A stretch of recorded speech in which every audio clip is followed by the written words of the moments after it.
Hello friends, good bad ugly படத்துக்காக 265 அடி உயரம் உள்ள கட் அவுட்டாக ரெடி பண்ணிட்டு இருந்தாங்க திருநெல்வேலி ராம் சினிமாஸில், அதுக்கப்புறம் பிஎஸ்எஸ் மல்டிப்ளெக்ஸில். ஸோ பிஎஸ்எஸ் மல்டிப்ளெக்ஸில் பார்த்தீங்க அப்படின்னா ஒரு சில காரணங்களால் அந்த கட் அவுட் சரிஞ்சு கீழே விழுந்துருச்சு. இதில் தலை ஃபேன்ஸ் மாட்டி அடிபட்டுட்டாங்க, அவங்கள ஹாஸ்பிட்டலுக்கு கூட்டு போய் சீரியஸாக வச்சுருக்காங்க அப்படின்ற மாதிரி சில பக்கம் ரூமர்ஸை கிளப்பிட்டுருக்காங்க.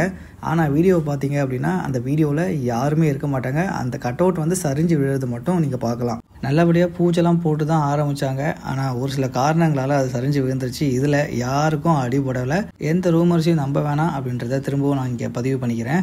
ஸோ தலை ஃபேன்ஸ் இதுக்கப்புறம் கட் அவுட்டோ இல்லை பேனர்ஸோ எங்கே வச்சாலும் கொஞ்சம் சேஃப்டியாக வச்சுக்கோங்க.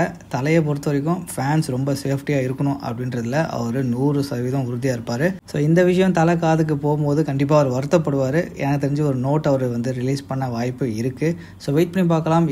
எந்த வேலைகள் செஞ்சாலும் தலை ஃபேன்ஸ் கொஞ்சம் சேஃப்டியாக பண்ணிக்கோங்க அப்படின்றத நான் இங்கே பதிவு பண்ணிக்கிறேன்.